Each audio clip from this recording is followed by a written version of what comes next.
Mas pinaigting ng Special Action Force ang disaster preparedness at response capabilities nito bilang paghahanda sa posibleng epekto ng bagyo at iba pang kalamidad. Nitong Lunes, formal na binuksan ng unit ang 5-day seminar on disaster preparedness and search and rescue operation upang higit pang mapaunlad ang kaalaman at kasanayan ng mga personnel sa search and rescue and emergency response. Kasabay nito, sinisiguro ng SAF ang kandaan ng matauhan, rescue equipment, vehicles at communication systems na maaaring agad na i-deploy sa panahon ng sakuna.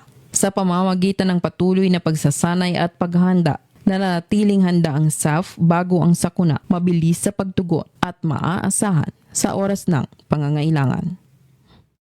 At mula dito sa headquarters sa Fort Santo Domingo, Santa Rosa City, Laguna. Ako ang inyong PNN correspondent patrolwoman Sherilyn Kalumpita, nagbabalita para sa Police News Network. At ito ang bagong PNP para sa bagong Pilipinas. Serbisyong mabilis, tapat at nararamdaman.